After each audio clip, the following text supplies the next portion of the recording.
रायाचे धर्मवार्ते प्रसंगी परमेश्वराचे लक्ष असतं आणि म्हणूनच आपणही धर्मचर्चेत पूर्वी अंतःकरणातून त्या परमेश्वराचा आठवण करायचा आहे. आणि म्हणूनच आपण सर्वजण, आपल्या सर्वांना विनंती, या ठिकाणी आपण हात जोडूयात, ताट बसूयात, डोळे बंद करूयात आणि अंतःकरणातून परमेश्वराला आठवूयात. शुद्ध अंतःकरणाने केलेली प्रार्थना परमेश्वरापर्यंत नक्कीच पोहोचते. जय श्री चक्रधरा स्वामी चक्रधरा, जय श्री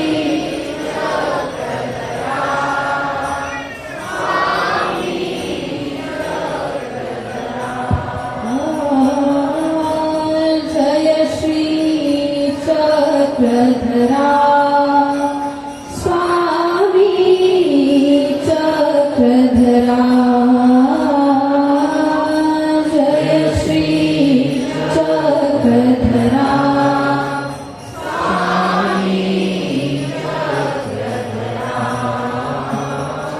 जय श्री चक्रधरा स्वामी चक्रधरा,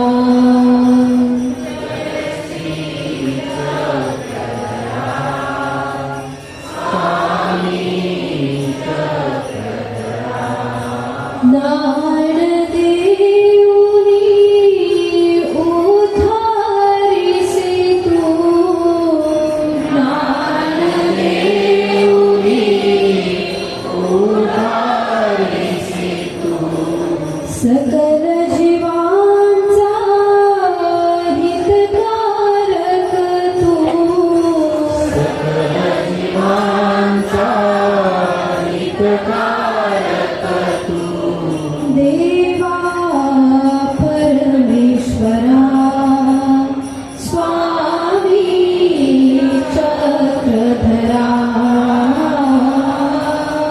जय श्री चक्रधरा स्वामी चक्रधरा, जय श्री चक्रधरा स्वामी चक्रधरा, जय श्री चक्रधरा स्वामी चक्रधरा. तू शक्तीचा मालक असता, तू शक्तीचा मालक असता, चराचरावर तुझीच सत्ता, चराचरावर तुझीच सत्ता, देई अभय करा स्वामी चक्रधरा, जय श्री चक्रधरा स्वामी चक्रधरा, जय श्री चक्रधरा स्वामी चक्रधरा.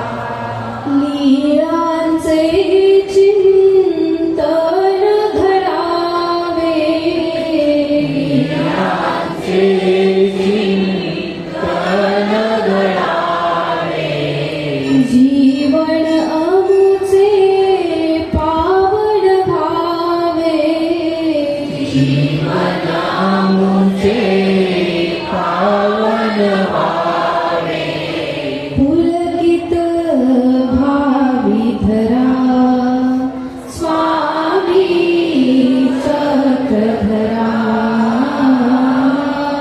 जय श्री चक्रधरा स्वामी चक्रधरा, जय श्री चक्रधरा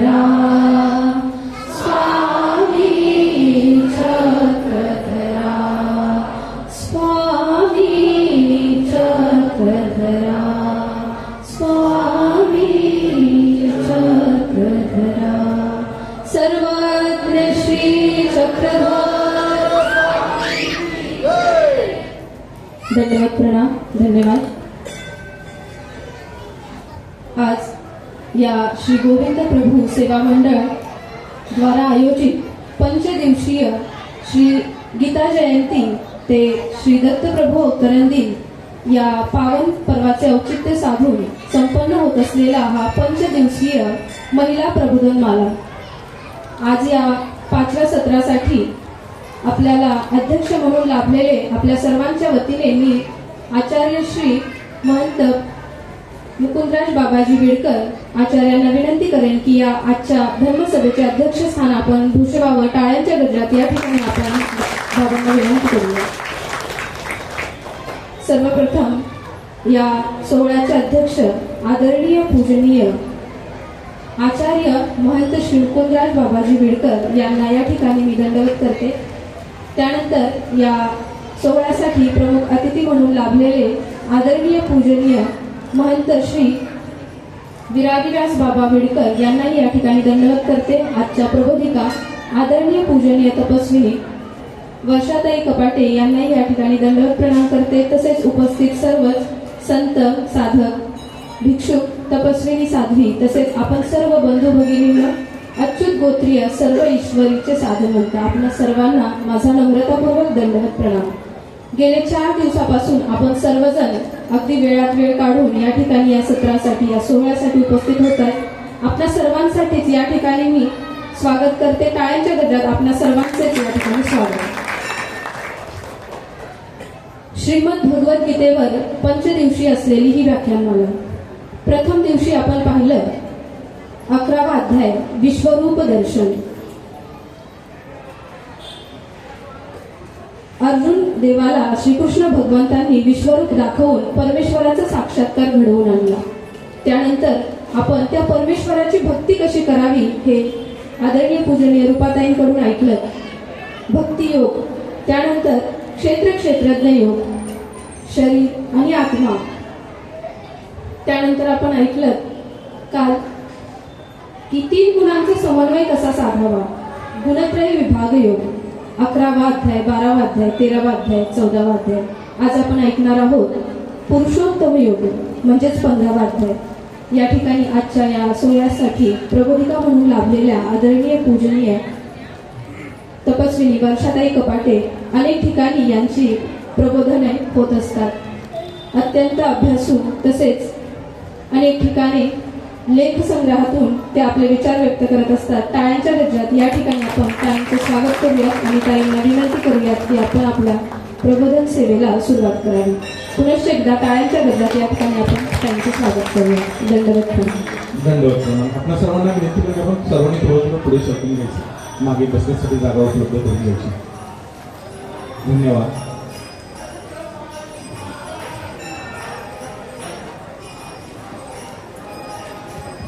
दंडवत प्रणाम। माझ्या पाठीमागे आपण उल्लेख करायचा आहे। दंडवत प्रणाम, दंडवत प्रणाम, दंडवत प्रणाम।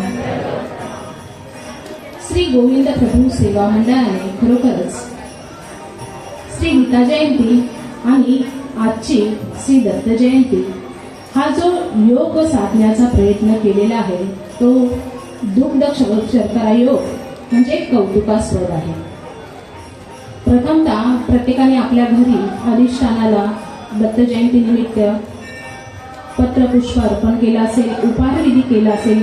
आज सकाळी इथे अधिष्ठानाला सकाळी 5 वाजता गंध संतर्पण करण्यात आलं, विडा पत्रपुष्प भाव समर्पित करण्यात आला। म्हणून आजच्या पुरुषोत्तम योगाला सुरुवात करण्या अगोदर आपण आदिगुरु जगद्गुरु असणारे श्री दत्तात्रय प्रभू यांच्या एका लीळेचं चिंतन करूया आणि मग आजच्या विषयाला प्रारंभ करूया। तत्पूर्वी आपण एका रेषेत आहोत का? कुठेही तुम्ही जा, तुम्हाला लाईनीमध्ये उभं करतात। खिडकी एकच असते तिकीट घराची, बरोबर? 1 मिनिट वेळ आहे, मागे पुढे पाहून घ्या, स्वतःला रेषेमध्ये आणण्याचा। कारण शिस्तबद्धता ही फार महत्वाची आहे जीवनामध्ये। मोक्ष मार्गाच्या वाटचालीला जायचं आहे तर आपल्याला काही नियम हे बांधूनच घ्यावे लागणार आहे. कारण परमेश्वराचे मोक्ष मार्गाचे दालन प्राप्त करणे तितके सोपे नाहीये. तिथेही एकच दार आहे. त्या एका दारातून एका मनुष्याचं आता पहा, आपण एका रेषेत आहोत का? ठीक. आता ध्येयाचे चिंतन करण्याच्या अगोदर ज्याला ज्या पद्धतीने बसता येईल, कोण सुखासनात बसा, पद्मासनात बसा, परंतु आपले अंतकरण आता श्री दत्तात्रय प्रभूंच्या ठिकाणी, या अधिष्ठानाच्या ठिकाणी आता आपल्याला समर्पित करायचे आहे. त्यासाठी कुठल्याही गोष्टीच्या प्रारंभासाठी आपण काय करतो? पूर्वतयारी करतो. युद्धाला जायचं असेल तर तो शस्त्राला धार लावतो. पूर्वी तलवार होती, आता बरीच शस्त्रास्त्र आहेत. तसं आपण आपल्या या शरीराला, हे जे माध्यम आहे, त्याला काय करायचंय? सुसज्ज करायचं आहे. त्याच वेळेस आपल्याला परमेश्वराच्या ठिकाणी समर्पण करता येईल.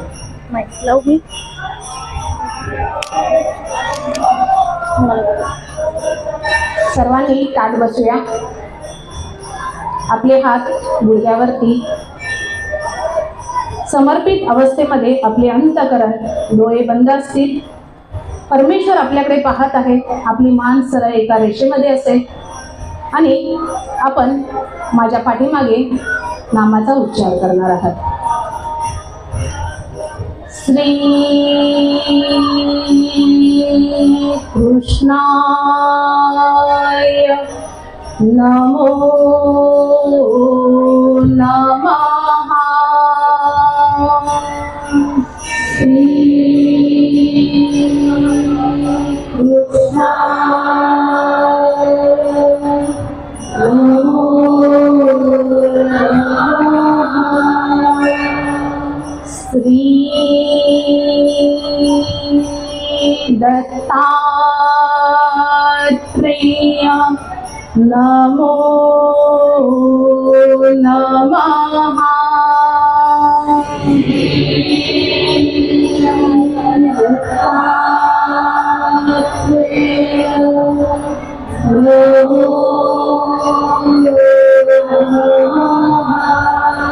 श्री चक्रपाणीय नमो नमः. श्री चक्रपाणीय नमो नमः. श्री गोविंद प्रभवे नमो नमः. श्री गोविंद प्रभवे नमो नमः. श्री चक्रधराय नमो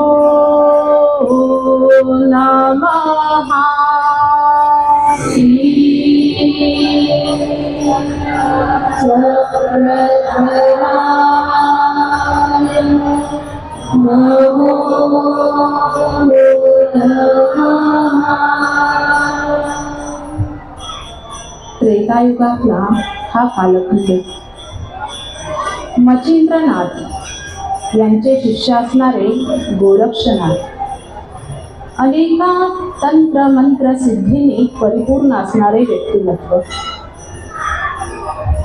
प्रत्येक दिवशी गोरक्षनाथ आपली झोळी लंकेला पाठवत.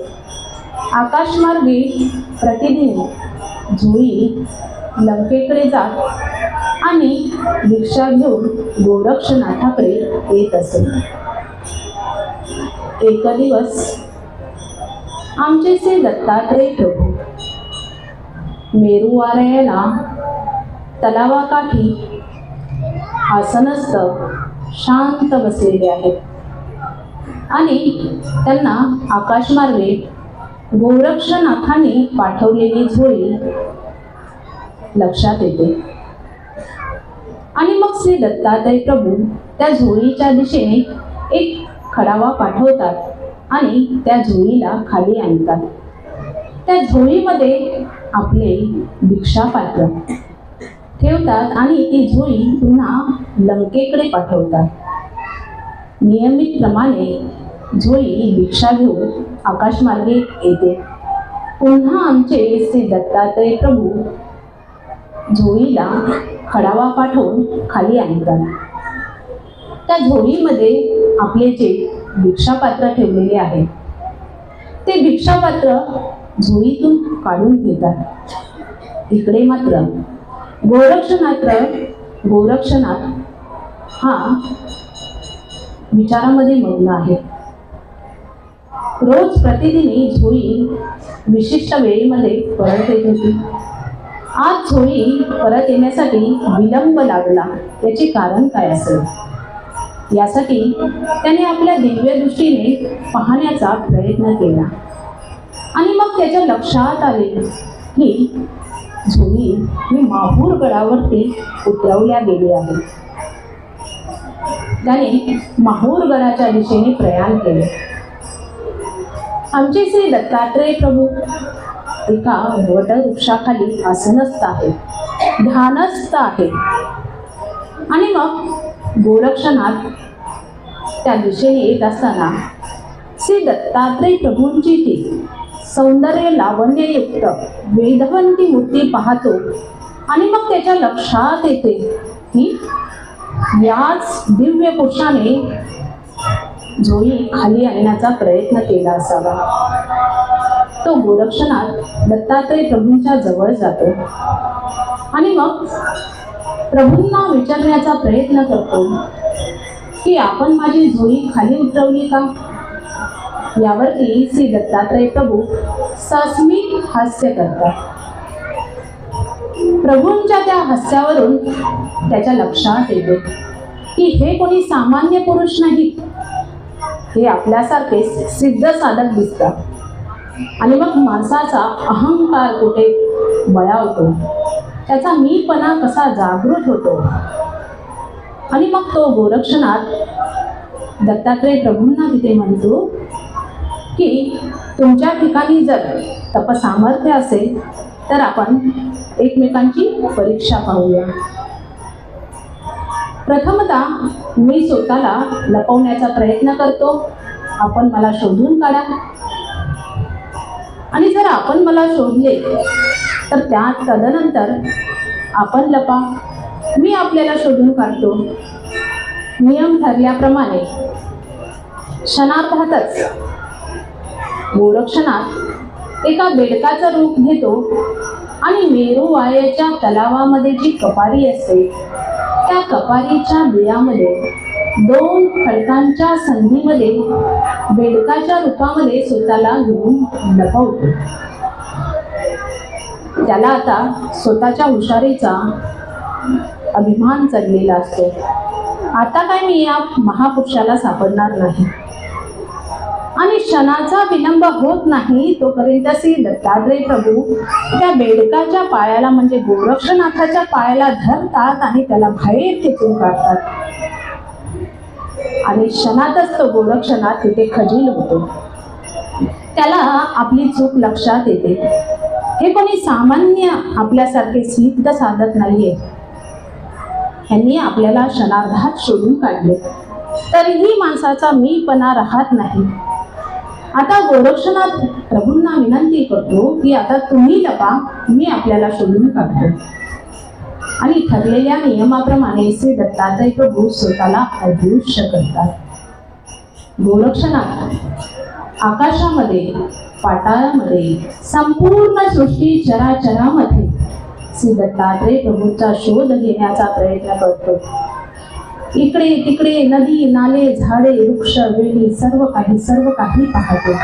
परंतु कितीही धावाधाव केली तरी परमेश्वर कुणाला प्राप्त होणार आहे? परमेश्वर तर भावाचा भक्तेला आहे. जो परमेश्वराचा एकनिष्ठ भक्त आहे, जो आपल्या अंतःकरणातील तन्मयतेने परमेश्वराला समर्पित करतो, त्यालाच परमेश्वर प्राप्त होत असतो. गोरक्षनाथाचा अहंभाव संपलेला नाही, त्यामुळे त्याला श्री दत्तात्रय प्रभूंनी दर्शन दिले नाही. परंतु परंतु क्षणार्धात त्याला आपली चूक लक्षात आली आणि मग त्याच्या डोळ्यातून अश्रूंच्या धारा वाहू लागल्या. अरे रे, मी फार पाप केलं. ज्या परमेश्वराने प्रत्यक्ष मला दर्शन दिलं त्याला मात्र मी ओळखू शकलो नाही.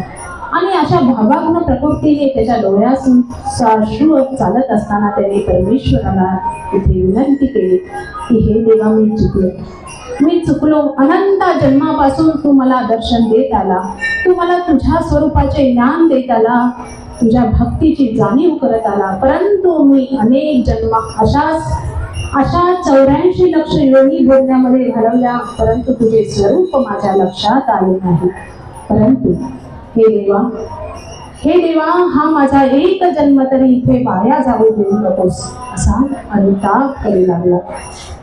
परमेश्वराच्या भेटीने, परमेश्वराच्या दर्शनाच्या ओढीने तो अनुतप्त झाला आणि त्याच्या या दुःखाला पाहून तिथे श्री दत्तात्रय प्रभू अवतीर्ण झालेले आहे.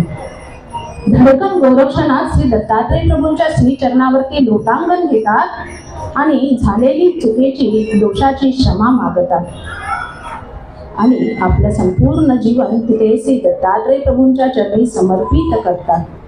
श्री दत्तात्रय प्रभू गोरक्षनाथाला उठवतात आणि त्याला ब्रह्मविद्येचे ज्ञान करून बोधवंत करतात. अशा प्रकारे श्री त्या दिवसापासून तो आपल्या सर्व तंत्र मंत्र सिद्धी सर्वाचा त्याग करून एकनिष्ठपणे परमेश्वराच्या भक्तीमध्ये विलीन होतो.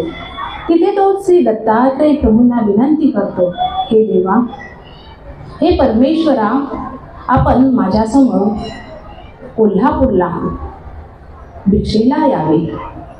गोरक्षनाथाच्या या विनंतीवरून श्री दत्तात्रय प्रभू त्याच्यासोबत कोल्हापूरला भिक्षेला येतात. भार्गव वंशीय कन्या हिच्याजवळ श्री दत्तात्रय प्रभू आणि गोरक्षनाथ आल्यानंतर त्या कन्येने आपल्या कुशलतेने सोडोपचारी श्री दत्तात्रय प्रभूंचं पूजन केलं आणि मग श्री दत्तात्रय प्रभूंना भोजनाची विनंती केलेली आहे. परंतु श्री दत्तात्रय प्रभू त्या कन्येला सांगतात की आम्ही भोजन घेणार नाही, आम्हाला आपण भिक्षा वाढावी.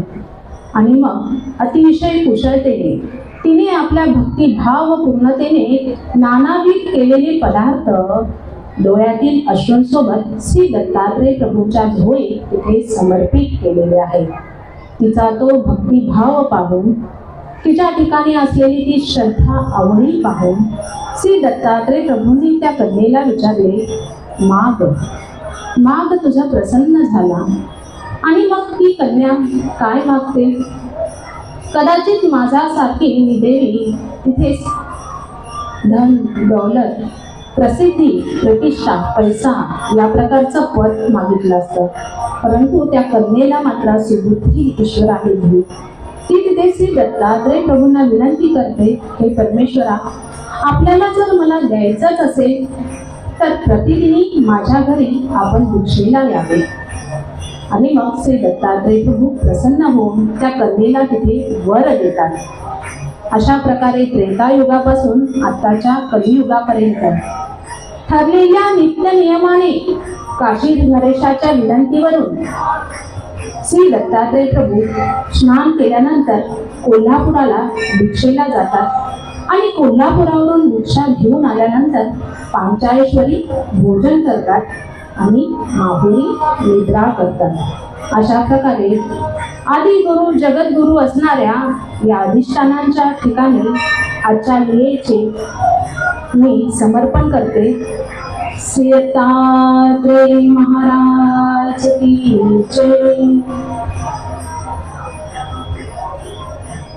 रचे प्रसिद्धं नवनीत चोरम् गोपाङ्गनानाजगूलचोरम्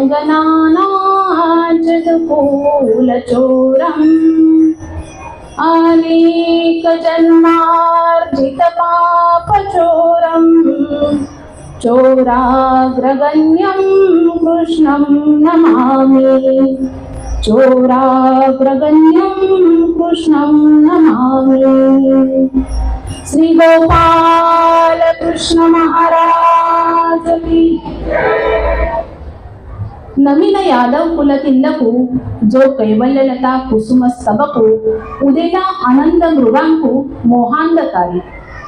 उद्धव गीतेतील अतिशय महत्वपूर्ण असणारा हा श्लोक. मोहांधकारी म्हणजे या मोहामध्ये, ममतेमध्ये, मायेमध्ये, या अंधारामध्ये गुंतलेल्या जीवाला जर कोण बाहेर काढणारा असेल तर तो प्रत्यक्ष भगवंत गोपाल कृष्ण आहे, असा थोडक्यात या श्लोकाचा अर्थ होतो. त्याचप्रमाणे जयाची गर्जता पवाडे श्रुती शास्त्रामोन्य पडे तेथ माझी वाचा केली पुढे करावया स्तुती. म्हणजे ज्या भगवंताचे गुणवर्णन करण्यासाठी सहस्र जीवाधारी शेष तथा वेद शास्त्रालाही जिथे कोडे पडलेले आहेत, तिथे माझ्यासारख्या सामान्य जीवाने त्याचे गुणवर्णन शब्दात करणे अतिशय कठीण आहे. तरीही आपल्या सर्वांच्या वतीने आणि श्री बाबाजींच्या आज्ञेने हा अल्पसा प्रयत्न. जैसे बालकाचे बोल बोबडे ऐकोनी माय बापू टोकू पडे मग उसंगे घेऊनी कडे लाडविताते. आई काय करते? आपल्या लहान बालकाला काय करते? कडेवर नेत्यांनी त्याच्या सगळे प्रकारचे लाड पुरवते.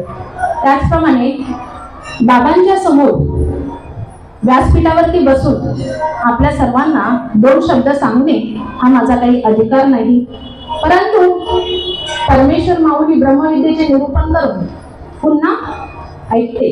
त्याप्रमाणे आमचे बाबाजी गुरुवर्य त्यांच्याकडूनच आम्ही हे बोलायला तोडके मोठे शब्द शिकलो आणि त्यांच्या समोरच आज आपल्याला सांगण्याचा हा प्रयत्न. म्हणून प्रथमतः मी बाबांना दंडवत प्रणाम करते.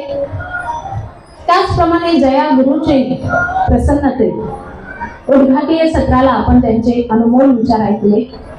उद्घाटीय सत्राचे आधारभूत प्रवाचक स्पंदनशील व्यक्तिमत्व असणारे माझे गुरुवर्य परमपूज्य परम आदरणीय श्रद्धेय प्रातस्मरणीय तरडगाव निवासी मोठे बाबाजी यांना मी सविनय दंडवत प्रणाम करते. त्याचप्रमाणे या व्यासपीठावरती उपस्थित असणारे फलटण निवासी बाबाजी, माझ्या पाठीमागे असणाऱ्या फलटण निवासी आदरणीय अमृताताई, गेल्या 5 दिवसापासून सूत्रसंचलनाचा भार ज्यांच्या खांद्यावरती आपण सोपवला आहे, त्या मूर्त लहान चित्त महान असणाऱ्या, ज्यांच्या शब्दामध्ये गोडवा आहे, त्या आपल्या तरडगावच्या विद्यार्थ्यांनी होऊन गेलेल्या नम्रताताई, आणि ही संधी आमच्यासाठी ज्यांनी उपलब्ध करून दिली, खरोखरच मुंबईकरांसाठी ही कौतुकास्पद बाब आहे. कारण लक्षात घ्या, प्रवचन अनेक होत आहेत, गेले वर्षानुवर्ष प्रवचन होत आलेली आहे, परंतु महिलांसाठी प्रबोधन व्याख्यानमाला गोविंद प्रभू सेवा मंडळाने उपलब्ध करून दिली. ही गौरवास्पद बाब मला इथे नमूद करण्यात खूप आनंद होत आहे. अशा प्रकारे आजच्या या आपणा सर्वांचाच मी दंडवत प्रणाम करते. वासनिक बंधू भगिनी गृहस्थ आणि बालगोपाल माझ्या या आजच्या सत्राला प्रारंभ करते. आज आपण आजच्या सत्रामध्ये प्रामुख्याने शोध घेणारे ते भगवंत गोपाल कृष्णांच्या म्हणजे पूर्ण पुरुषोत्तम भगवंताच्या विविध पंखरूपी आयामाचा, या संपूर्ण जगाला ज्यांच्या तेजाने व्यापलेले आहे अशा एका ऊर्जा केंद्राचा, एका अजर अमर व्यक्तिमत्वाचा. इतकेच नाही तर गेले हजारो लाखो वर्ष उलटली तरी, कोट्यावधी वर्ष उलटली तरी आजही प्रत्येकाच्या हृदयपटलावरती अधिराज्य गाजवणाऱ्या भगवंत गोपाल कृष्णांचा. प्रथमतः आपण या विषयाची पार्श्वभूमी पाहणार आहोत. गीता जयंतीच्या दिवशी आपण सगळ्यांनी 15व्या अध्यायाचे पठण केले, त्यामुळे पुनरावृत्ती करण्याची आवश्यकता नाही, कारण 15वा अध्याय आपल्या सर्वांच्या तोंडपाठ असेलच अशी मी गृहीत धरते. म्हणून आपण कोणाच्याही सुखात, आनंदात, कोणाच्या घराची वास्तुशांती असो, कोणती व्यक्ती मृत्यू पावली असेल, प्रत्येक ठिकाणी या अध्यायाचे पठण केले जाते. असा हा महत्त्वपूर्ण असणारा पुरुषोत्तम योग. म्हणून प्रथमतः आपण या अध्यायाचे काही महत्त्वाचे मुद्दे पाहण्याचा प्रयत्न करणार आहोत. तत्पूर्वी आपण हे समारोपीय सत्र आहे, या निमित्ताने आपण आढावा घेण्याचा थोडासा अल्पसा प्रयत्न करूया. कारण गीता आपल्याला गेल्या 4 दिवसापासून वाक्यांनी समजावण्याचा प्रयत्न केलेला आहे. गीता म्हणजे काय? एक योग तत्व आहे.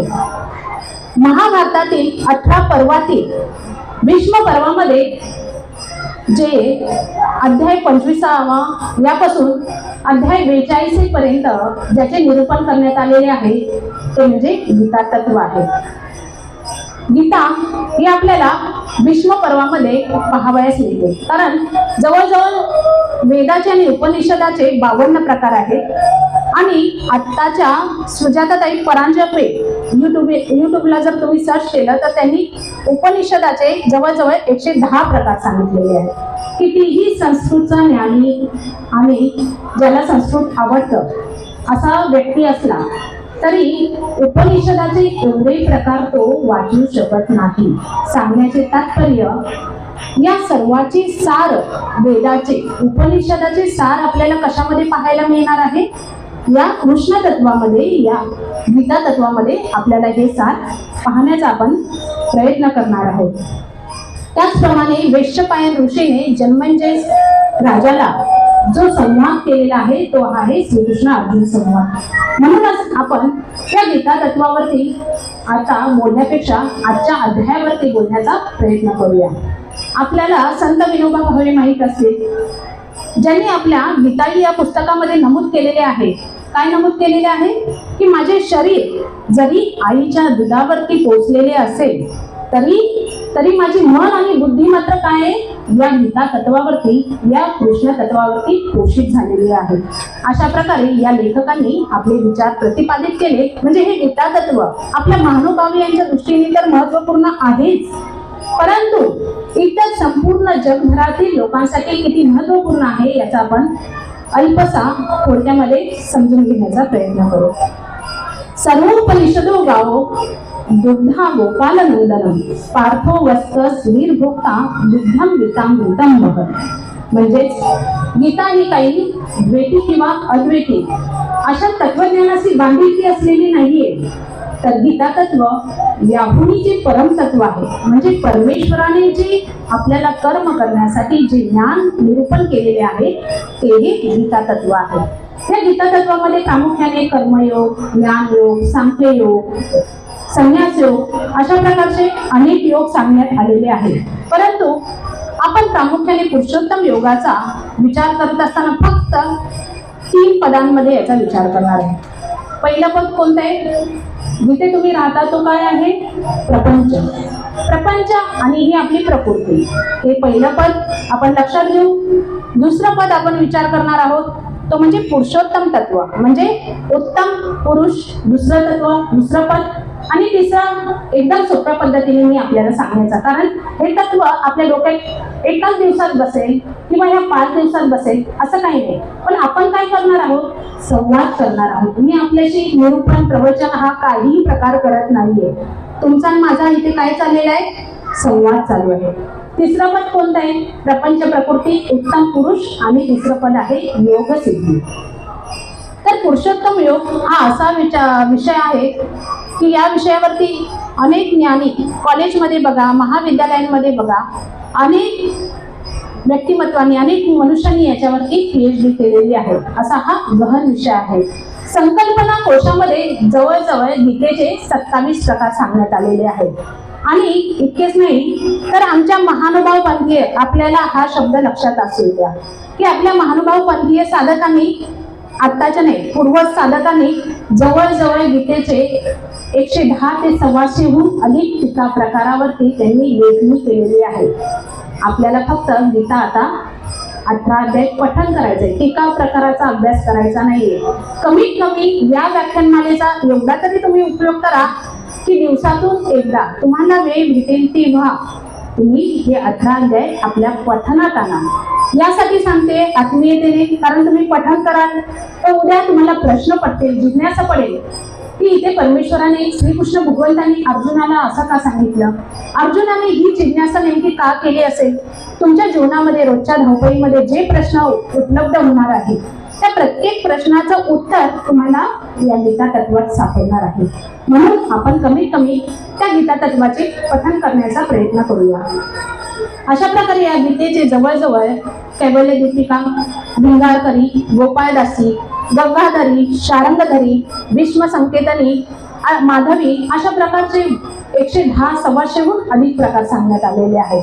म्हणूनच आणि यातील गोपाळदासी आणि भिंगारकरी ही जी आमच्या महानुभाव पंथीय साधकांनी जी गीता लिहिलेली आहे मराठी टीका, त्याचे जर भाषांतर वाचण्याचे झाले तर ते भाषा आणि महाभाषा यालाही मागे टाकेल इतके ते व्यापक स्वरूपात मांडण्यात आलेले आहे.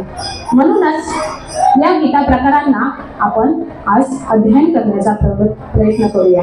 या संपूर्ण तत्वामध्ये पुरुषोत्तम योग या अध्यायाचं म्हणजे 15व्या अध्यायाचं हे महत्व आहे की या 18 अध्यायापैकी पुरुषोत्तम योग हा अध्याय या संपूर्ण अध्यायाचा 18 अध्यायाचा काय सांगितलेलं आहे, मुकुटमणी सांगितलेलं आहे. आपल्या गळ्यामध्ये गाठी असते 108 मणी, त्याला काय असतो, गुरुमणी असतो. त्याप्रमाणे या अध्यायाचं महत्व आहे की हा पुरुषोत्तम योग काय आहे, मुकुटमणी आहे. त्याचप्रमाणे या गीतेची जे 18 अध्याय आहेत त्याचे 6, 6, 6 अशा 3 षटकांमध्ये त्याची वर्गवारी करण्यात आलेली आहे. आणि हा अध्याय पुरुषोत्तम योग हा संपूर्ण गीतेची मध्यवर्ती भूमिका बजावत आहे.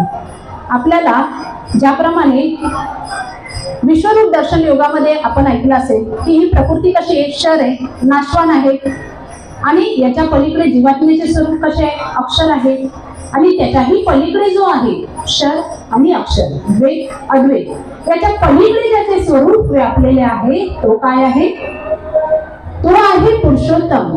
आणि म्हणूनच आपल्याला थोडक्यात या पुरुषोत्तमाचा आज शोध घ्यायचा आहे.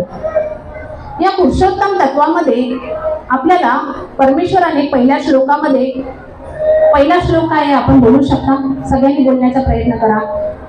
15व्या अध्यायाचा पहिला श्लोक काय आहे, ऊर्ध्वमूल अधशाख अश्वस्थं प्राऊढव्यं छंदासी यस्य पर्णानि यस्सं वेदस्य वेदवी. ऊर्ध्वमूल म्हणजे परमेश्वराने काय केलेलं आहे, या संसाराला काय केलेलं आहे, थोडक्यात मला आपल्याला प्रॅक्टिकली दाखवायला आहे की या संसाराला पिंपळ वृक्षाची उपमा दिलेली आहे. हे पिंपळाचा वृक्ष आपण अनेक ठिकाणी पाहिलेला आहे, हे त्याचं पान आहे, हे त्या पिंपळ वृक्षाचं पान लहान मुलांसाठी दाखवण्याला आलेलं आहे. परमेश्वराने या प्रपंचाला पिंपळ वृक्षाची उपमा दिलेली आहे, अश्वस्थ वृक्षाची उपमा दिलेली आहे. आता आपण विचार कराल की आंब्याची, फणसाची, चिकूची, गुलाबाची, जाई जुई, मोगरा या झाडांची, या वेलींची उपमा न देता प्रपंचाला पिंपळ वृक्षाचीच उपमा का देण्यात आलेली आहे, याचेही तत्व आपल्याला पुढे लक्षात येईल. या संसाराला अश्वस्थ वृक्षाची म्हणजे पिंपळाच्या झाडाची उपमा देतात का, तर सृष्टीचा हा पसारा म्हणजे अश्वस्थ वृक्ष आहे. आणि या वृक्षाला म्हणजे पिंपळ वृक्षाला अक्षय, कारण याचे आयुष्य आपल्याला माहिती आहे की 1000 वर्षाहून अधिक हा वृक्ष अस्तित्वात असतो, म्हणून या वृक्षाला अक्षय वृक्षही असे म्हणतात. त्याचप्रमाणे गौतम बुद्धांनी याच वृक्षाखाली बसून ज्ञान प्राप्ती केली, म्हणून याला ज्ञान वृक्ष तथा बोधी वृक्ष असेही संबोधण्यात येते. आपल्या भारतीय उपखंडामध्ये आपल्याला माहित असेल की हे पिंपळ वृक्ष आपल्याला अनेक ठिकाणी आढळून येतात. आमच्या लीळा चरित्रामध्ये महत्वपूर्ण या वृक्षाचं वर्णन करण्यात आलेलं आहे. आपल्याला लीळा आठवली असेल, काय सांगितले, हा वृक्ष कसा असतो, हा कुठेही खडकामध्ये उगवतो, 2 भिंतींच्या चिरामध्ये उगवतो. डोमेग्राम स्थानवंदन केलं, आपल्याला त्या खडकामध्ये तो वृक्ष पिंपळ वृक्ष उगवलेला दिसला असेल. तो कसा असतो, वारा आला की काय होतो, इकडून तिकडे आपटला जातो आणि तिकडून इकडे आपटला जातो. संसार तरी काय आहे, सतत बदलणारा आहे, सतत परिवर्तनशील आहे. आणि आपल्या जीवनामध्ये संकट आलं, आपल्या जीवनामध्ये समस्या आल्या की आपलं जीवनही कसं आहे, हे अढळ आहे, म्हणजे त्याला कशाचा आधार नाहीये. ते काय होत आहे, इकडून तिकडे आपटल्या जात आहे. अशा प्रकारच्या पिंपळ वृक्षाची उपमा परमेश्वराने या संसाराला दिलेली आहे. आमच्या लीळा चरित्रामध्ये उत्तरार्धामध्ये अभ्यासू, जिज्ञासू, बरेच ज्ञानी मला समोर वाचली बसलेली दिसतात, बरेच बोधवंत इथे आहेत. उत्तरार्ध लीळा क्रमांक 313. याच्यामध्ये आपल्याला लक्षात येईल, परसनायका स्थितीमरणी वानराली संमुखू म्हणून एक लिहा येते. या लिहेमध्ये आमचे स्वामींना ज्यावेळेस निरूपणाची प्रवृत्ती असते त्यावेळेस कोणत्याही गोष्टीला, व्यक्तीला, घटनेला, प्रसंगाला स्वामी निरूपणासाठी उपयुक्त करतात. पहाटेची वेळ आहे, स्वामींना निरूपणाची प्रवृत्ती झालेली आहे आणि मग सन्मुखा नवतीची म्हणजे तुम्ही कसे सन्मुख बसलेले आहात, परंतु स्वामीच्या प्रवृत्तीला त्यावेळेस कोणी सन्मुख झालेलं नाहीये आणि अशा वेळेस स्वामी निमित्त करत आहेत. त्यांनी निमित्त केलेलं आहे, परसनायकांना स्थिती दिलेली आहे आणि त्यानंतर सकाळच्या काळामध्ये संपूर्ण भक्तिजन असे समोर येऊन बसलेले आहेत आणि मग स्वामी विचारतात, आमचे सर्वज्ञ असे आसनस्थ बसलेले आहेत. स्वामींनी प्रश्न केलाय, तुम्ही सगळे अवघे इथे आला असा आणि परस्या न दिसे ते काय, परसनायक दिसत नाहीये. त्यावेळेस त्यातीलच भक्तिजनातील एक जण जाऊन परसनायकांना पाहण्याचा प्रयत्न करत जातात, पाहतात, हलवतात तर ते खोडवळले असेल म्हणजे गतप्राण झाले असेल. स्थितीच्या घरामध्ये ते पडलेले असतात आणि त्यांच्या लक्षात येत नाही. ते धावत पळत येतात आणि स्वामींना सांगतात, जीजी परसनाईक गेले म्हणजे गतप्राण झाले. आणि मग संपूर्ण भक्तिजन सगळे शांत झालेले आहेत आणि पुन्हा आमचे स्वामी म्हणतात की असे शांत काय बसले. मग त्यातील एक जण प्रश्न करतं, मग काय करू. मग स्वामी सांगतात, माया बहिणी करतील ते का ना करा. माया बहिणींचं काय काम असतं, पुरुष वर्ग आतल्या आत करतो, स्त्रीचा भूमिका थांबल्या जात नाही. आणि मग तिथे डायंबा नावाचे भक्त आहेत आणि ते भक्त मोठमोठ्याने वेगवेगळ्या आलापामध्ये रडायला सुरुवात करतात. ते काय म्हणतात, आताची होता ओ आताची गेला, माझा परसिया, माझा परसोबा, माझा परसनायक, अशा प्रकारे ते परसनायकांना हाक मारत आहेत. आणि मग अशा प्रकारे तिथे रडणं चालू झालेलं आहे. पुन्हा आमचे स्वामी लक्षात आणून देतात की आता रडण्यातच तुम्ही वेळ घालवणार आहात का. मग त्यापैकी एक भक्तिजन विचारतात, आता काय करू. ओळूजी ते का न करा, म्हणजे याच्या पुरतं तुमचं कर्तव्य आहे ते तुम्ही का पार पाडत नाही. मग आमचे आचार्य उठतात, गळरिंब्याला जातात आणि सरण रचण्यासाठी जे साहित्य लागतं ते संपूर्ण साहित्य घेऊन येतात आणि सरण रचल्या जातं. पहा, अजूनही आमच्या स्वामींची किती गंमतशीर प्रकृती आपल्या लक्षात येते. सरण रचल्या जातं. डायंबाने हातामध्ये विस्तव पकडलेला आहे, 4 जणांनी खांदा दिलेला आहे, स्वामींनी खोल गुंती घेतलेली आहे आणि अशा प्रकारे तो प्रवास सुरू झालेला आहे. निरूपणाची प्रवृत्ती कशी आपण हे पाहत आहोत. परसनायकांना सरणावरती ठेवला जातं. उत्थान पिंड, भाताचा गोळा त्यांच्या तोंडामध्ये ठेवला जातो. डायंबाई प्रदक्षिणा घालतात. हातातला जो करा असतो, माथ असतो, तो पायाजवळ ठेवतात. अशा प्रकारे हे नाटक चाललेलं आहे, कारण स्वामी हे करून घेत आहेत. ठरल्याप्रमाणे अग्नी तिथे प्रज्वलित होतो आणि आता आमचे स्वामी पिंपळ वृक्षाखाली असे आसनस्थ येऊन बसलेले आहेत. संपूर्ण सगळे भक्तिजन स्वामींच्या समोर शांत बसलेले आहेत आणि आता निरूपणाचं वातावरण निर्माण झाल्यानंतर प्रत्यक्ष तिथे अग्नीचा दाह चढल्यानंतर तिथे स्वामी सांगतात, असा असतो प्रपंच, असे ते दिसे आणि दिसे ते नासे. प्रपंच कसा आहे, दुःख दुःखता, पाप मूळता आणि अनित्यता. कसा आहे प्रपंच, एक दिवस जन्माला आला त्याला मृत्यू हा अटळ आहे. तू कोणत्या मोहामध्ये गुंतलेला आहे, तू कोणत्या मायेमध्ये गुंतलेला आहे, तुला कोणती अविद्या लागलेली आहे, याचं निरूपण करण्यासाठी परमेश्वराला हे सगळं कथानक करावं लागलं, नाटक करावं लागलं. असे ते दिसे, दिसे ते नासे. दुःख न करा. प्रपंच कसा आहे, अनित्य आहे आणि देह कसा आहे, नाशिवंत आहे. महत्वपूर्ण तत्व संहार प्रकरण इथे आमच्या स्वामींनी निरूपण केलेलं आहे. आणि अशात काय होतं, परसनायकांना अग्नी प्रज्वलित झाल्यानंतर दाह, जाग येते सन्नावरती, तोंडावरती उत्थान पिंड, भाताचा गोळा खाऊन घेतात. भूक लागली असेल स्थितीच्या घरामध्ये आणि येऊन काय करतात, जे भक्तिजन रडत असतात त्यांच्या पाठीमागे बसतात. समोरचे भक्तिजन रडत आहेत, पाठीमागे परसनायक रडत आहेत आणि मग स्वामी म्हणतात, तुम्ही का रडता? जीजी, परस नाईक गेले म्हणून रडतो. परस नाईकांना प्रश्न करतात, परस्या तुम्ही का रडत असा? आणि संपूर्ण सगळे भक्तीजन मागे वळून पाहतात. अशा प्रकारचा हा प्रपंच आहे, जो आपल्याला कळतो आणि कळूनही न कळण्यात आहे. आणि ह्यावेळेस आमचे गीतवत तत्व आमचे भगवंत गोपाल कृष्ण इथे नमूद करतात. गुंतुनी गुंत्यात साऱ्या पाय माझा मोकळा. परमेश्वर कसा आहे? त्याला द्वै मातांचं सानिध्य लावलेलं आहे. द्वै माता किती भाग्यवंत जीव आहे. यशोदा मातेने त्याचं पालन पोषण केलेलं आहे. परंतु कोणत्याही गोष्टीची त्याचा आलिंगन आहे का? आसक्ती आहे का? मोह आहे का? याचं निरूपण सर्वज्ञ श्री चक्रधर स्वामींनी आपल्याला इथे करण्याचा प्रयत्न केला आहे. म्हणूनच पिंपळ वृक्षाची उपमा या संसाराला देण्यात आलेली आहे. कारण याचं पान कसं आहे? याचं पान हृदयाकार आहे. हृदय हे काय आहे? संपूर्ण शरीराचं महत्वाचं अंग आहे. आणि ह्या हृदयातून सत्व गुणाचे कार्य प्रामुख्याने प्रगटत असतात.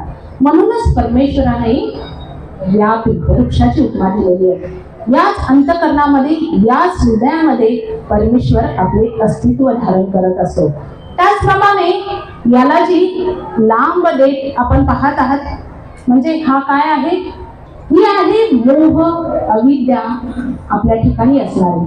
प्रपंच म्हटला की असतोच असतो. माझा मामा, माझी मावशी, माझी आई, माझे बाबा, माझी बहीण, लांबलचक दोरी आहे की नाही? बरोबर. ही अविद्या आहे, हा मोह आहे. संसार म्हटल्यावर असणारच, काही हरकत नाही. परंतु आपल्याला परमेश्वराला इथे सांगायचं आहे, तू राहा, प्रपंचामध्ये राहा, पण प्रपंचासोबत तुला परमार्थही करता आला पाहिजे. मग परमार्थ करायचा असेल तर सुरुवातीला आपल्याला काय सांगितलेलं आहे? कशाचं गीतेमध्ये निरूपण केलेलं आहे? तर कर्मयोगाचं निरूपण केलेलं आहे.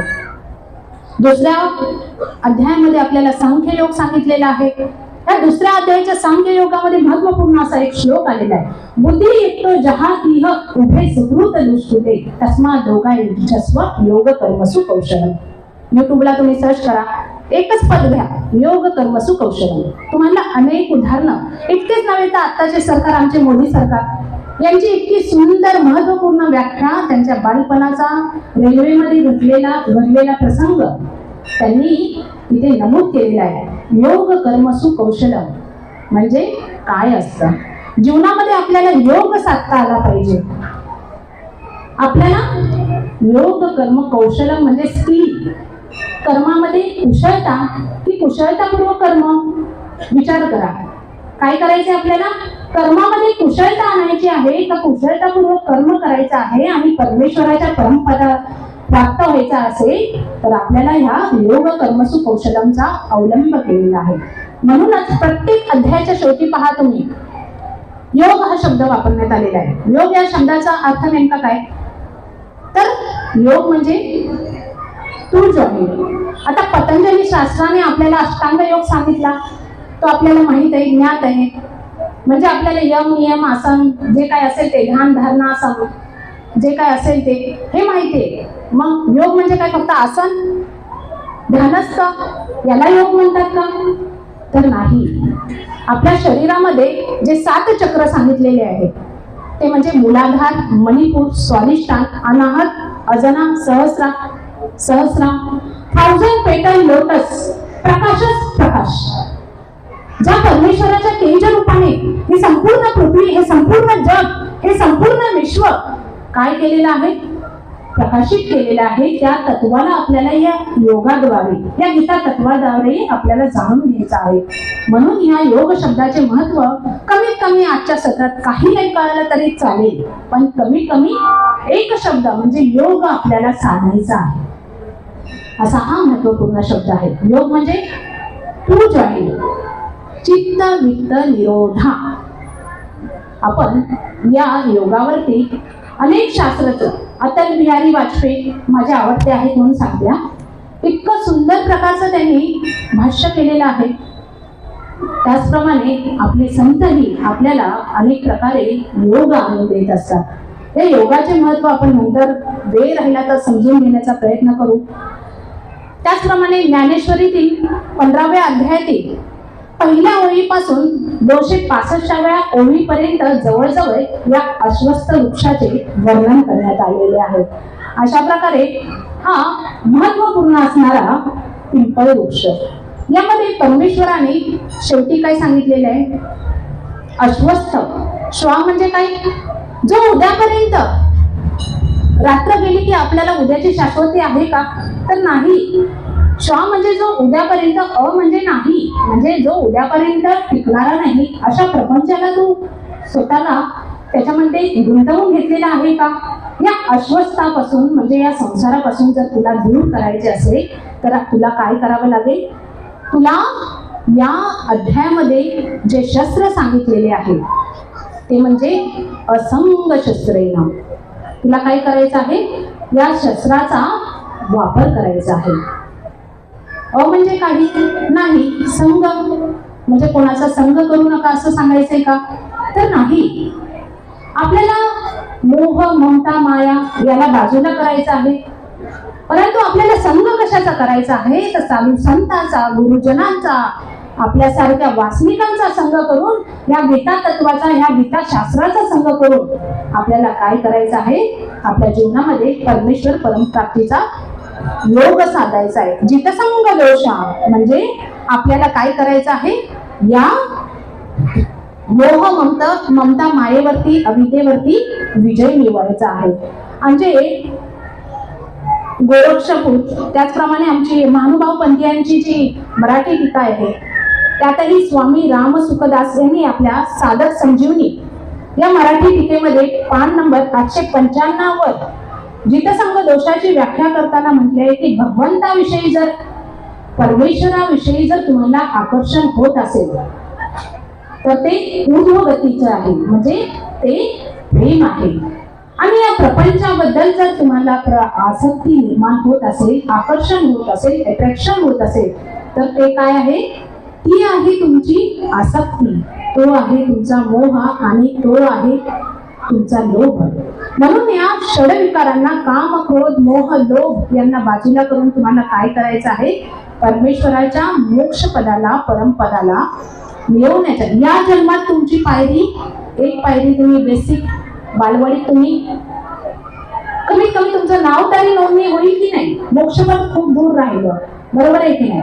पण नाही, मला 2.25-4 कोटीचा फ्लॅट नाही घेता आला, परंतु माझं स्वप्न आहे की मला अशा प्रकारचं घर घ्यायचं आहे. तर त्यासाठी पहिलं पाऊल तुम्ही प्रयत्न करणारच ना. तुम्ही सेव्हिंग तुमची करणार 10,000, 20,000, 1,00,000, 10,00,000 अशी आपली ही सेव्हिंग आहे. हे गीता तत्व ज्याप्रमाणे आपण मोबाईलचा अनेक ठिकाणी वेगवेगळ्या पद्धतीने वापर करतो.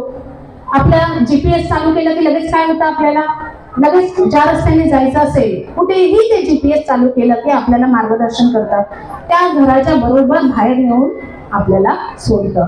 मग हे गीता तत्व म्हणजे नेमकं काय आहे? तर हे आपल्यासाठी GPS आहे, मार्गदर्शक आहे. म्हणून याला आपल्या हृदयाशी घेऊन आपल्याला यापुढील आपला रस्ता, मार्ग काय करायचे? क्रमण करायचं आहे. एक संत म्हणतात की चाक चाक सब छाडिया, महत्वपूर्ण आहे. चाक चाक सब छाडिया माया रस खारा होईल. किती सुंदर वर्णन केलेलं आहे. सोडून दे. माया रस काय आहे? समुद्राचं पाणी कसं असतं? पिण्याच्या योग्य असतं. माया रस खारा होय, हा संसार, हा भवसागर संपूर्ण काय खारा होय. नाम सुधारस पीजिये, परमेश्वराच्या नामाचा आनंद घ्या. परमेश्वराची भक्ती आपल्या अंतःकरणामध्ये अधिकृत करा. परमेश्वराचे नाम सुधारस, तो एक अमृत रस प्राशन करण्याचा प्रयत्न करा.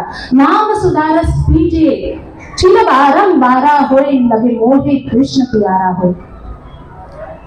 परमेश्वर भक्तीमध्ये, भगवंत गोपालकृष्णांच्या भक्तीमध्ये, अंतःकरणामध्ये ज्यावेळेस तुम्ही त्याचं स्वरूप आपल्या पद्धतीने बसवण्याचा प्रयत्न करणार आहात, त्याची ती मूर्त तुम्ही हृदयामध्ये धारण करणार आहात, त्यावेळेस तुमची अवस्था ही कशी होणार आहे? आता तुमचा वेद संपूर्ण घराच्या दिशेने असेल. वर्षाताई 9 वाजेपर्यंत बोलतील, बाबा बोलतील, प्रसाद मिळेल, मी घरी जाऊ. प्रश्न सुटला का? मग या प्रबोधन मालेचा, या व्याख्यान मालेचा नेमका उपयोग काय? आम्हाला इथपर्यंत येण्यासाठी हे जे सेवा मंडळाचे आयोजक प्रयोजक काही पडद्याच्या पुढचे असतात, काही पडद्याच्या पाठीमागचे असतात, भरपूर प्रयत्न करतात, संघटित प्रयत्न करतात, कौतुकास्पद आहे. आज आम्ही येताना काय झालं, डोंबिवलीकर माझ्या सोबत होते, परंतु डोंबिवली एका टोकाला, पनवेल एका टोकाला. आम्ही रेल्वेने आलो, गाडी घेऊन येणे शक्य नाही ट्रॉफिकमुळे, आपण सगळे ज्ञात आहात. रेल्वेने येण्याचा प्रयत्न केला, उतरलो स्टेशनला, इकडे काही ईस्ट नाही आणि वेस्ट नाही, बरोबर, अडकली गाडी. आता म्हणलं सरळ जाऊया, माणसं या दिशेने, गर्दीच्या दिशेने माणूस जाण्याचा प्रयत्न करतो. प्रवाहाच्या विरुद्ध कोणाला पोहायला आवडतं का? एकला विजय आमच्या स्वामींचं तत्व आम्हाला जाणून घ्यायचं आहे.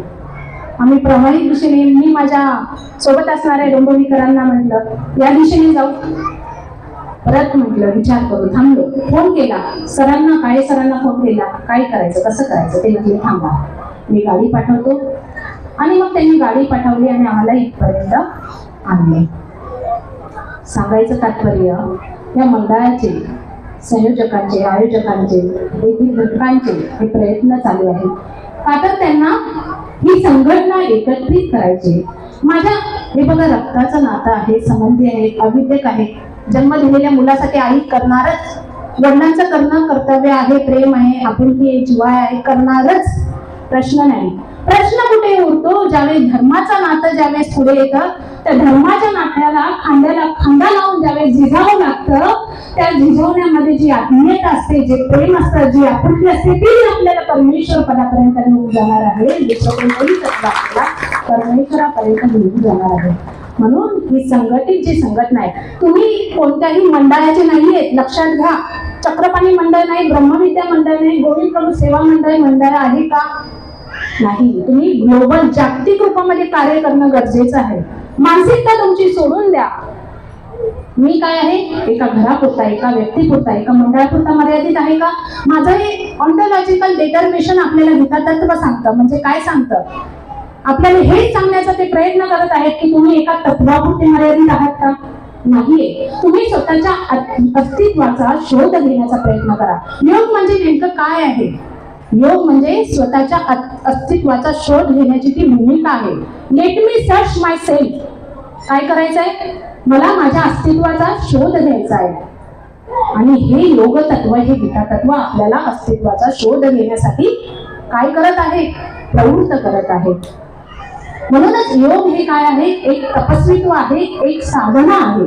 ही साधना आपल्याला आज तुम्ही बाबा समोर आहे, आज तुम्ही संकल्प सोडा श्रीकृष्ण मंदिरामध्ये स्वतःच्या मनाने काय करणार आहे?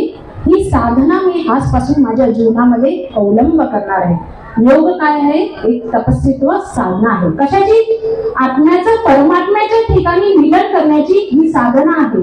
आणि परमेश्वरांनी मला ही सुवर्ण संधी प्राप्त करून दिली, तर मी ही सुवर्ण संधी का घेऊ नये? असं तुम्ही घरी गेल्यानंतर विचार पांढरा करा. झोपल्यानंतर बिछाण्यावरती स्वतःला प्रश्न विचारा की मी हे करू शकतो का? हे दुसऱ्यासाठी नाहीये, हे तत्व स्वतःसाठी आहे. म्हणून ह्या तत्वाचा आपण अवलंब केला पाहिजे असं मला तरी वाटतं. आपण आता ह्या पुरुषोत्तम योगामध्ये प्रामुख्याने सोप्या भाषेत 4 प्रकरणामध्ये मांडणी करायची आहे. प्रथम आपण पाहिलं पिंपळ वृक्ष, म्हणजे संसाराला काय केलेलं आहे? अश्वस्थ वृक्षाची, पिंपळ वृक्षाची उपमा दिलेली आहे. आलं पहिलं प्रकरण आपल्या लक्षात? ठीक. थोडक्यामध्ये दुसऱ्या प्रकरणामध्ये काय सांगितलेलं आहे? क्षर आणि अक्षर. म्हणजे क्षर म्हणजे काय? जो नाशिवंत आहे. या नाशिवंत आणि अक्षर म्हणजे म्हणजे नाही, क्षर म्हणजे ज्याचा नाश होत नाही. या दोन्ही तत्वावरून जो उत्तम आहे म्हणजे कोण? पुरुषोत्तम. या पुरुषोत्तम तत्वाला ह्या दुसऱ्या प्रकरणात आम्हाला ओळखायचं आहे. झालं? मिटले प्रश्न? काय कोणाला विचारायचं आहे आता? बरोबर. आपण तिसऱ्या प्रकरणामध्ये पाहिलं ते म्हणजे यापुढील तत्व कोणतं होतं? काय आपल्याला सांगितलेलं दादा, कोण सांगू शकतं का? क्षर आणि अक्षर यावरून आपल्याला जर विजय मिळवायचा असेल, आताच मी तुम्हाला एक शस्त्र सांगितलं. योग ही तर साधना आहे. आताच इथं ज्यांची उपस्थिती झालेली आहे ते माझी नगरसेविका राजश्री ताई वावेकर पनवेल महानगरपालिका इथे येत आहेत. त्यांचे गोविंद प्रभू सेवा मंडळाच्या आलेल्या आहेत, उपस्थित आहेत ताई इथे. गोविंद प्रभू सेवा मंडळाच्या वतीने मी त्यांचं मनपूर्वक स्वागत करते. दंडवत आपण ताई इथे आलात, उपस्थिती दर्शवली, खरंच आम्हाला मनापासून आनंद आहे. कारण या धर्म सोहळ्यासाठी ज्ञानयोगींसोबत कर्मयोगीही असावे लागतात. अशा प्रकारे आपण प्रतिवर्षी आपली उपस्थिती दर्शवावी अशी इच्छा व्यक्त करते. धन्यवाद. त्याचप्रमाणे माजी नगरसेविका समीर ठाकूर, माजी नगरसेवक समीर ठाकूर हेही इथे आलेले आहेत. मी दादांचं मनापासून मंडळातर्फे स्वागत करते. दंडवत प्रणाम.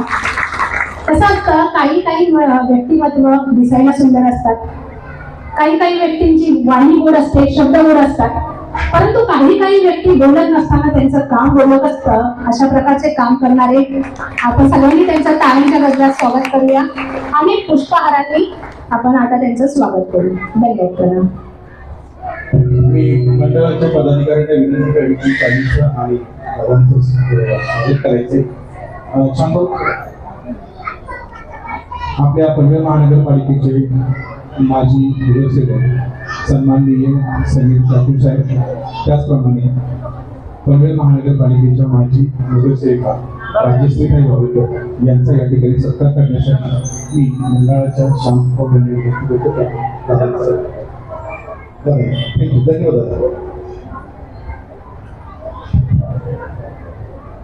त्याचप्रमाणे काहींचा सत्कार करण्यासाठी छायाताई मनकडे यांना विनंती करतो की आपण या ठिकाणी वाचतो.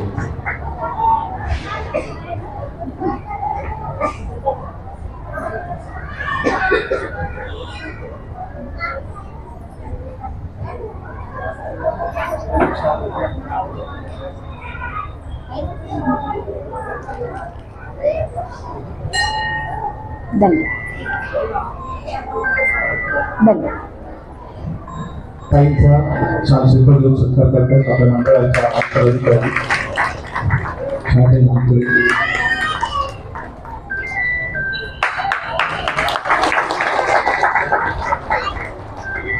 दादा आणि या ठिकाणी आला उपस्थित आहेत. आपण आपल्या सर्वांच्या मंडळाच्या वतीने आधी स्वागत. मला माहिती आहे दत्त जयंतीचे कार्यक्रम करण्यासाठी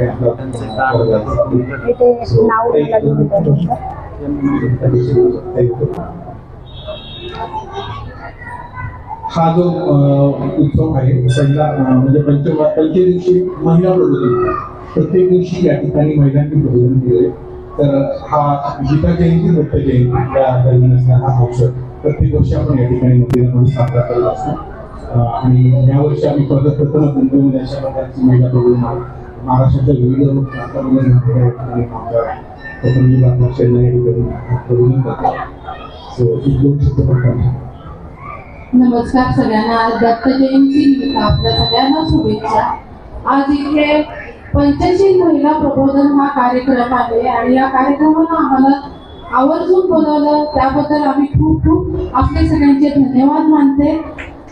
आज महिलांनी नियमित प्रबोधन हे होतच, पण पहिले पुरुष हे वर्ग जास्त करत असायचे. पण आज ताईंनी जास्त काय ऐकलं नाही, पण 5 मिनिटं ऐकलं, पण मला खूप चांगलं वाटलं.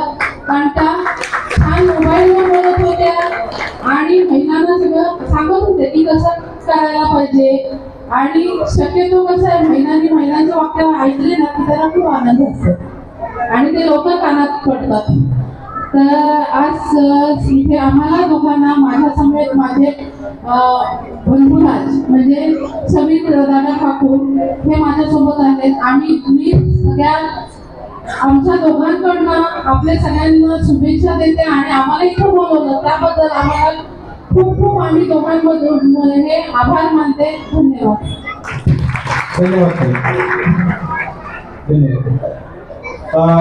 काही जरा नुकतेच आपल्या या ठिकाणी ज्यांचं आगमन झालं ते विधान परिषदेचे आमदार माननीय श्री दादा पाटील यांचं नुकतंच या ठिकाणी आलेले आहे. तर दादा दर्शन करून या ठिकाणी बाहेर येतील, आपण त्यांचं या ठिकाणी स्वागत करूया. थँक्यू, धन्यवाद. आपण या ठिकाणी उपस्थित आहात. आमच्या श्री गोविंद प्रभू सेवा मंडळाच्या वतीने आपले आम्ही हार्दिक स्वागत करतो. मंडळाच्या पदाधिकाऱ्यांना विनंती करतो की आपण कृपया या ठिकाणी व्यासपीठावर यायचं.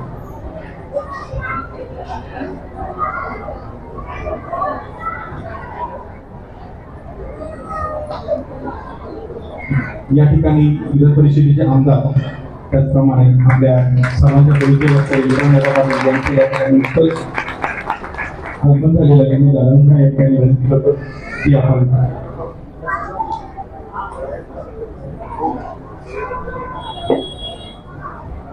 मी दादांचा सत्कार करण्यासाठी मंडळाचे रावसाहेब जाधव यांना विनंती करते शाह श्रीफळ या ठिकाणी यायचे. सर्वांना विनंती करी की आपण सर्वांनी दादांचं स्वागत करायचं.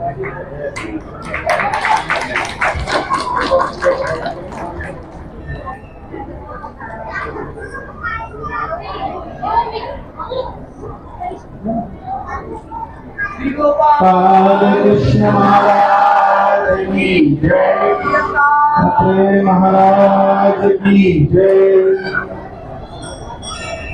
दादा, हा जो कार्यक्रम आहे पंचदिवसीय महिला प्रबोधन माला महाराष्ट्रातील विविध कानाकोपऱ्यातून तपस्वी महिला या ठिकाणी येऊन आपल्या पनवेलमधील सर्व रहिवाशांसाठी या ठिकाणी प्रबोधन करत आहेत. मागील 5 दिवसापासून हा उपक्रम या ठिकाणी सुरू झालेला आहे. या कार्यक्रमाच्या निमित्ताने आज आपण या ठिकाणी उपस्थित आहे. आमचा संपूर्ण गोविंद प्रभू सेवा मंडळ आणि श्रीकृष्ण ज्ञान मंदिर पनवेल यांच्या वतीने आम्ही आपले आभार व्यक्त करतो.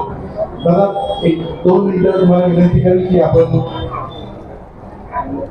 दादा 2 मिनिटं तुम्हाला विनंती करेल.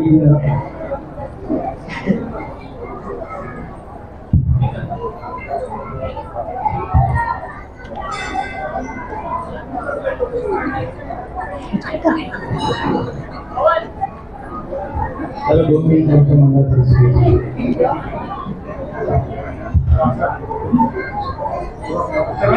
श्री गोविंद प्रभू सेवा मंडळ यांच्या वतीनं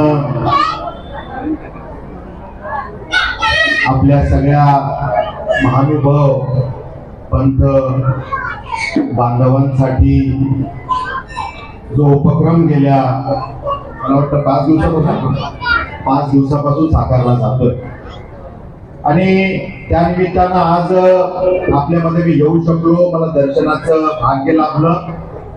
या ठिकाणी मला मान्यवरांचे आशीर्वाद घेता आले. मी स्वतःला खूप भाग्यवान समजतो. महाराष्ट्राच्या कानाकोपऱ्यातून या ठिकाणी वास्तव्याला असलेली आपली सगळी ही मंडळी, आपले सगळे बांधव नवीन पनवेल आणि परिसरामध्ये आपण वास्तव्याला आहोत आणि आपल्या भावना, आपल्या आस्था जपत असताना त्या आस्था टिकल्या पाहिजे. कुठेतरी आपण एकत्र राहिलं पाहिजे आणि त्या माध्यमातून आपण जी संस्कृती आचरणात आणतो ती पुढे घेऊन गेलं पाहिजे, ती बहरली पाहिजे, ती वाढली पाहिजे, ती टिकली पाहिजे. त्या पवित्र भावनेतून आपलं हे मंडळ या ठिकाणी काम करत आहे आणि सगळ्यांना एकत्र घेऊन काम करत आहे. मी आपल्या सगळ्यांचं मनापासून अभिनंदन करतो. आपल्या मंगलदिनी आमचे नगरसेवक समीर ठाकूरजी, आमच्या नगरसेविका, आमच्या अध्यक्षा राजश्री वावेकर ताई, आमचे निशांत भाऊ, सगळेच मान्यवर माझ्याबरोबर या ठिकाणी उपस्थित आहेत. मी आपल्या सगळ्यांना आजच्या मंगल दिनाच्या शुभेच्छा तर देतोच.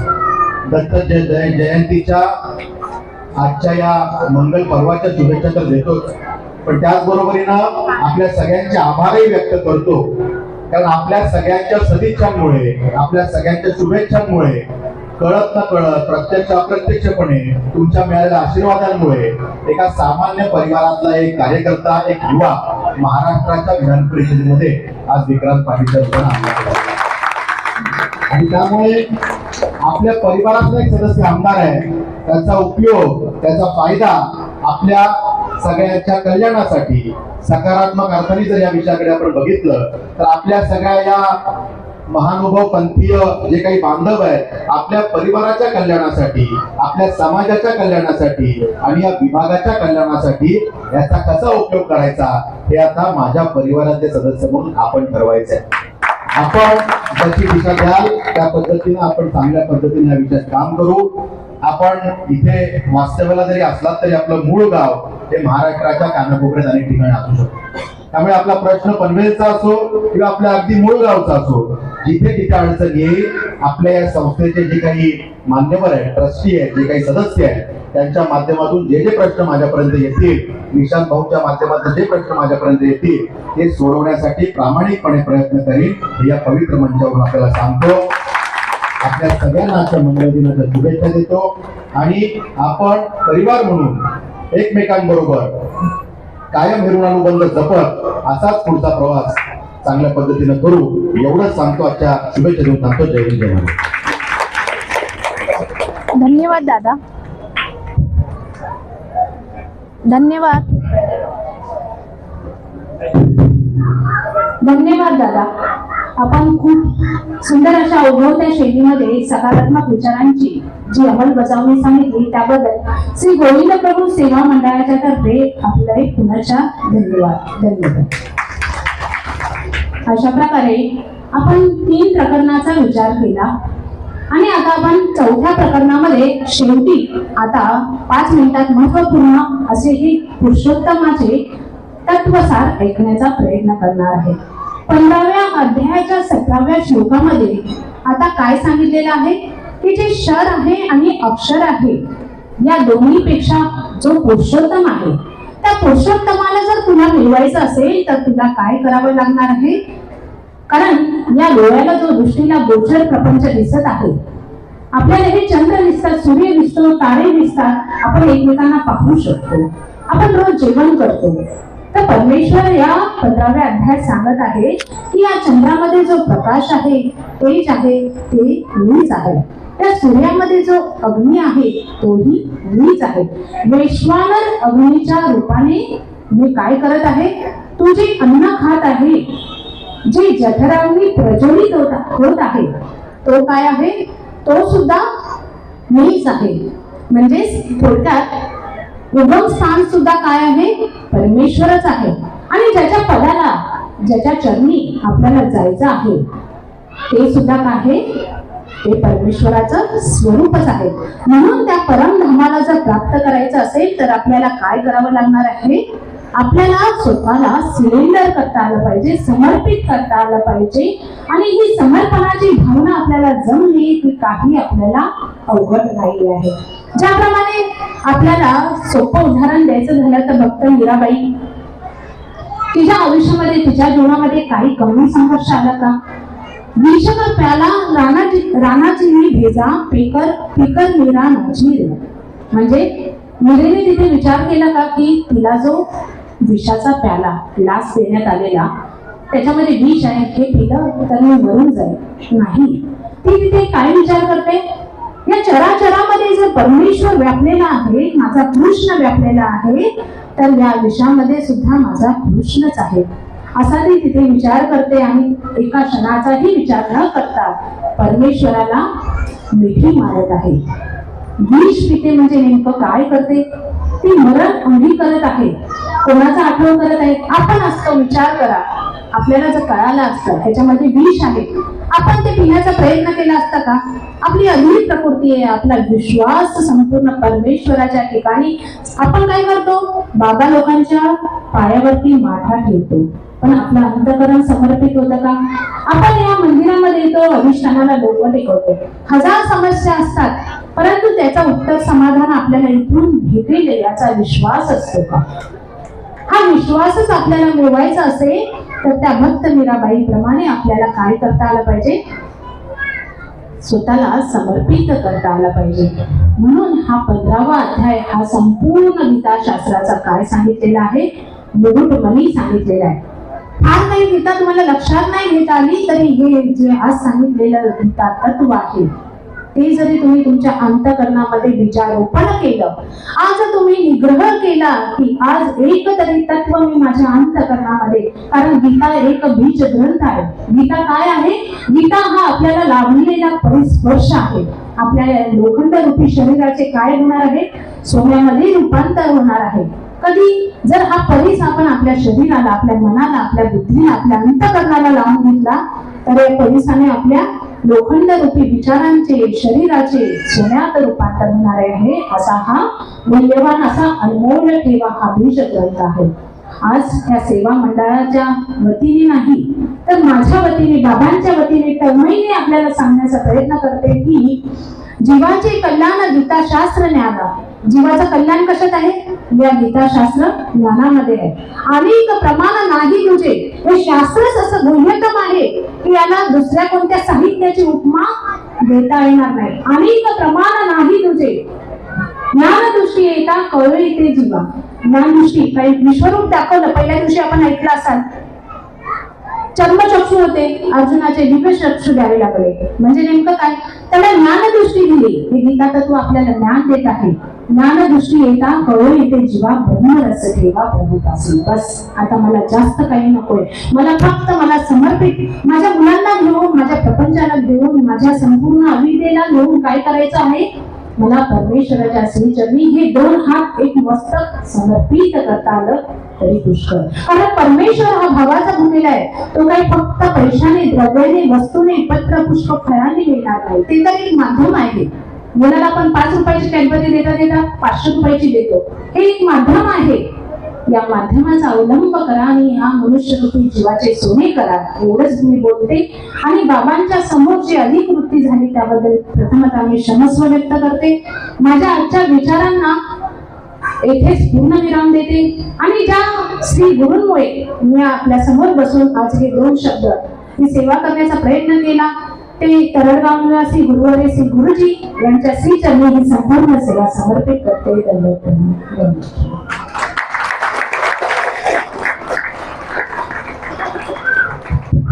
धन्यवाद ताई. अतिशय मंत्रमुग्ध करणारे विचार या ठिकाणी आपण व्यक्त केले. परंतु मध्येच या ठिकाणी प्रमुख अतिथी आल्यामुळे आपल्याला थांबावं लागलं, त्याबद्दल क्षमा. सर्वांनी पुनश्च एकदा टाळ्यांच्या गजरात या ठिकाणी आपण ताईंचे धन्यवाद व्यक्त करूया. यानंतर या सोहळ्यासाठी प्रमुख अतिथी म्हणून लाभलेले या ठिकाणी आदरणीय पूजनीय महंत श्री विराज बाबा बिडकर यांनाही या ठिकाणी या मंडळाला शुभेच्छा विचार व्यक्त करण्यासाठी मी विनंती करेन. टाळ्यांच्या गजरात या ठिकाणी आपण